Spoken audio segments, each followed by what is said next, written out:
जब दुनिया में कोई बड़ा संकट खड़ा होता है तब उम्मीद की किरण हमेशा एक ऐसे देश से आती है जिसकी आवाज पूरी दुनिया में सुनी जाती है, और वो देश है हमारा भारत। लेबनान जैसी समस्याग्रस्त जगह से भी जब मदद की गुहार उठती है तो वे जानते हैं कि भारत ही वह देश है जो शांति और तर्क संगत सोच के साथ एक मजबूत समाधान पेश कर सकता है। आज लेबनान ने भारत से गुहार लगाई है कि वह अपने करीबी दोस्त इजराइल से बात करे और मिडिल ईस्ट में होने वाली तबाही को रोके।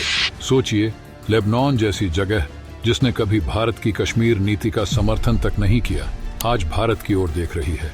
ये सिर्फ हमारे देश की बढ़ती ताकत और वैश्विक प्रभाव का सबूत नहीं है, बल्कि यह गर्व की बात है कि दुनिया के दूसरे देश भारत से न्याय और शांति की उम्मीद रखते हैं। प्रधानमंत्री नरेंद्र मोदी और भारत की विश्व पटल पर बढ़ती अहमियत ने भारत को वो ताकत दी है जिसकी आवाज दुनिया के बड़े बड़े फैसलों को बदल सकती है। आज जब इजराइल और लेबनान के बीच तनाव अपने चरम पर है, तब लेबनान की इस गुहार से हमारे देश के प्रति गर्व की भावना और भी प्रबल हो जाती है।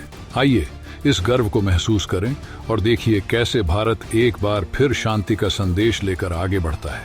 लेकिन दोस्तों, वीडियो में आगे बढ़ने से पहले अगर आपको भारत के बढ़ते रुतबे को देखकर खुशी होती है तो वीडियो को लाइक करें और कमेंट बॉक्स में जय हिंद जरूर लिखें। याद रहे, जय हिंद कहना हम सबके लिए गर्व की बात है। दोस्तों, यहाँ हम एक बहुत ही दिलचस्प और गंभीर मामले पर चर्चा कर रहे हैं, जहाँ लेबनान ने भारत से मदद की अपील की है। लेबनान की सरकार ने भारत से गुहार लगाई है कि प्रधानमंत्री नरेंद्र मोदी इजराइल के प्रधानमंत्री बेंजामिन नेतन्याहू से बात करें और उन्हें मिडिल ईस्ट में हो रही तबाही को रोकने के लिए राजी करें।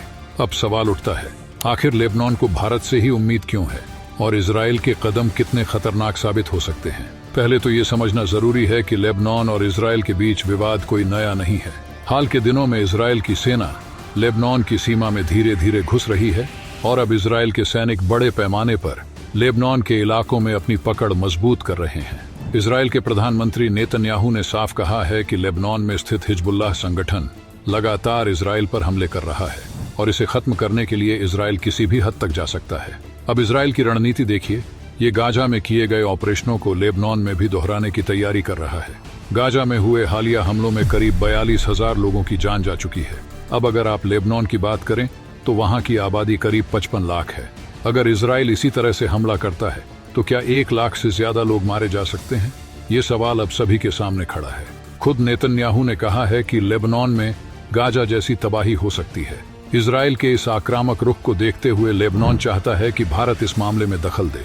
लेबनान की उम्मीद भारत से इसलिए है क्योंकि प्रधानमंत्री नरेंद्र मोदी और इजराइल के प्रधानमंत्री नेतन्याहू के बीच हाल के दिनों में लगातार बातचीत हो रही है।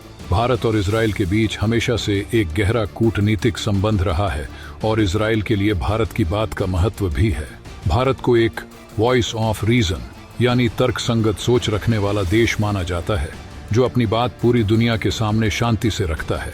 यही वजह है कि लेबनान को उम्मीद है कि अगर कोई देश इजराइल को रोक सकता है तो वो भारत है।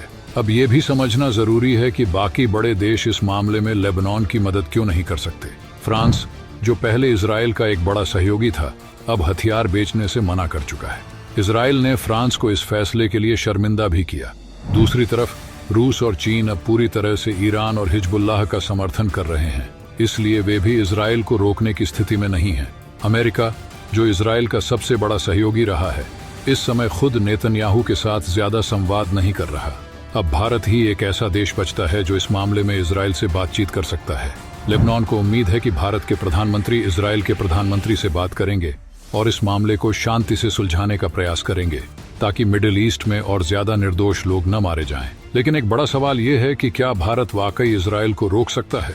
नेतन्याहू इस समय बड़े स्तर पर लेबनान में हमला करने की तैयारी कर रहे हैं और इजराइल का इरादा साफ है, हिजबुल्लाह को मिटाना। इजराइल इस संगठन को एक बड़ा खतरा मानता है जो लेबनान के लोगों के बीच छिपकर इजराइल पर हमले करता है। इस बीच भारत के लिए यह स्थिति बहुत पेचीदा हो जाती है क्योंकि लेबनान ने कभी भी भारत के कश्मीर मुद्दे पर खुलकर समर्थन नहीं किया है। यहाँ तक कि लेबनान ने भारत की विदेश नीति में कोई महत्वपूर्ण योगदान भी नहीं दिया है। तो फिर भारत क्यों इजराइल के खिलाफ जाकर इस मामले में हस्तक्षेप करेगा? साथ ही यह ध्यान रखना चाहिए कि इजराइल के खिलाफ जाने का मतलब होगा एक ऐसे देश को रोकना जो भारत का एक बहुत करीबी और विश्वसनीय साथी है। इजराइल की तरफ से कई भारतीय नागरिकों की जान बचाने और आतंकवाद के खिलाफ लड़ाई में महत्वपूर्ण सहयोग रहा है। ऐसे में भारत के लिए इजराइल के खिलाफ कुछ बोलना कूटनीतिक रूप से काफी चुनौतीपूर्ण हो सकता है। लेबनान का यह अनुरोध भारत के सामने एक कठिन स्थिति पैदा कर रहा है। क्या भारत इजराइल को रोक पाएगा या फिर मिडिल ईस्ट में बड़े पैमाने पर विनाश देखने को मिलेगा? ये आने वाले समय में पता चलेगा। लेकिन एक बात तो साफ है कि इजराइल इस समय बहुत बड़ा कदम उठाने की तैयारी कर रहा है और मिडिल ईस्ट में हालात और भी गंभीर हो सकते हैं। तो दोस्तों, आज की इस वीडियो में बस इतना ही। अगर आपने अभी तक इस वीडियो को लाइक नहीं किया है तो लाइक करके बगल में जो बेल आइकॉन का बटन है उस पे ऑल पर क्लिक कर लें। मिलते हैं अगले वीडियो में। जय हिंद, जय भारत।